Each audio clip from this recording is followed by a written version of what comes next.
وَإِذْ قَالَ مُوسَىٰ لِقَوْمِهِ، اور یاد کرو وقت جب موسیٰ نے اپنی قوم سے کہا یا قوم اذکروا نعمت اللہ علیکم، اے میری قوم اللہ کی اس نعمت کو یاد کرو، اللہ کے اس احسان کو جو اس نے تم پہ کیا، اذ جعل فیکم انبیاء وجعلکم ملوکا، کہ جب اللہ نے تم میں انبیاء بھی بھیجے اور ملوک بھی، حکمران بھی بھیجے۔ یہ وہ بنو امیہ اور بنو عباس کی ملوکیت نہیں ہے، یہ وہ ملوک ہیں جو اللہ تعالیٰ نے وحی کے ذریعے بنائے تھے، کیونکہ وہ جب طالوت اور جالوت کا ذکر آتا ہے نا سورۃ البقرہ میں، تو وہ جو اہل حدیث عالم ہیں احسن البیان جنہوں نے تفسیر لکھی، صلاح الدین یوسف صاحب فوت ہو گئے، اللہ تعالیٰ ان کے گناہوں سے درگزر فرمائے، انہوں نے بڑی بڑی غلطیاں کی ہیں، اللہ انہیں معاف کرے۔ تو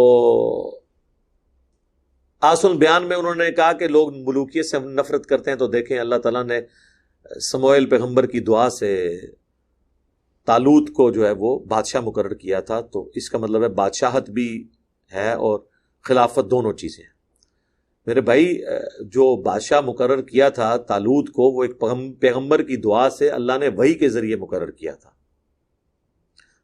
خالی بادشاہ بن جانے سے تو پھر فرعون بھی بادشاہ تھا، اس کو بھی اللہ نے ڈیل دی ہوئی تھی، لیکن اللہ انڈورس نہیں ہوا۔ تو اللہ تعالیٰ سورہ آل عمران میں فرماتا ہے نا کہ اللہ جسے چاہتا ہے عزت دیتا ہے، ذلت دیتا ہے، جس سے چاہتا ہے ملک چھین لیتا ہے، اسے دیتا ہے۔ کسی کو حکومت یا بادشاہت ملنا اس کی آزمائش بھی ہو سکتی ہے، کسی کو دے کے آزماتا ہے، کسی سے لے کے آزماتا ہے۔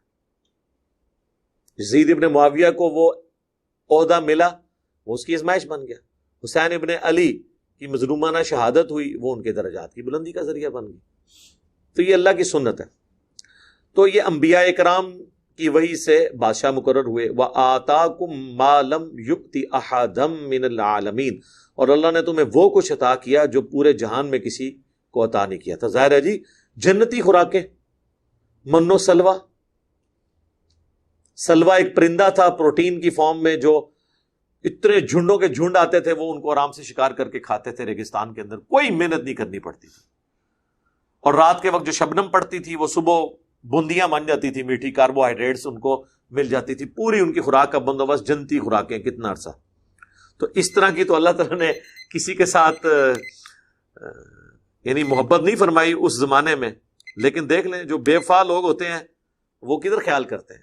تو وہ حضرت موسیٰ علیہ السلام کہہ رہے ہیں کہ دیکھو اتنے لاڈلے تم، تو اب اس لاڈ کے عوض تم سے ایک ڈیمانڈ ہے، یا قوم ادخلوا الارض المقدسۃ التی کتب اللہ لکم، اے میری قوم اس مقدس زمین میں داخل ہو جاؤ جو اللہ نے تقدیر میں لکھ دی ہے کہ تمہیں ملے گی۔ یار اتنا بڑا وعدہ کہ تھوڑی سی ہمت دکھاؤ، اللہ نے فتح لکھ دی ہے کہ تمہارے آباء و اجداد حضرت ابراہیم علیہ السلام کا مسکن شام یہ تمہیں اللہ تعالیٰ دے دے گا، لیکن تھوڑی سی محنت کرنی ہے، کک تم نے مارنی ہے، گاڑی آگے چل پڑے گی۔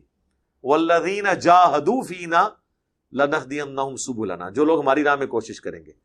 لیکن سر یہی تو بڑا مشکل کام ہے۔ ولا ترتدوا علی ادبارکم فتنقلبوا خاسرین، اور دیکھنا پیچھے نہ ہٹنا ورنہ تم خسارہ پانے والوں میں سے ہو جاؤ گے۔ اور یہی ہو گیا۔ وہ بڑی دردناک گفتگو ہے، وہ انشاءاللہ ہم اگلی قرآن کلاس میں کور کریں گے، ورنہ مزہ نہیں آئے گا۔ وہ پوری کی پوری گفتگو انشاءاللہ تعالیٰ میں اس میں کور کروں گا۔ اللہ تعالیٰ سے دعا ہے جو حق بات میں نے کہی اللہ تعالیٰ ہمارے دلوں میں راسخ فرمائے۔ اگر جذبات میں میرے منہ سے کوئی غلط بات نکل گئی، اللہ تعالیٰ ہمارے دلوں سے دھو ڈالے اور ہمیں معاف بھی کر دے۔ ہمیں کتاب و سنت کی تعلیمات پر عمل کر کے دوسرے بھائیوں تک پہنچانے کی توفیق عطا فرمائے۔ سبحانک اللہم و بحمدک، اشہد ان لا الہ الا انت، استغفرک و اتوب الیک، وما علینا الا البلاغ المبین۔ جزاکم اللہ۔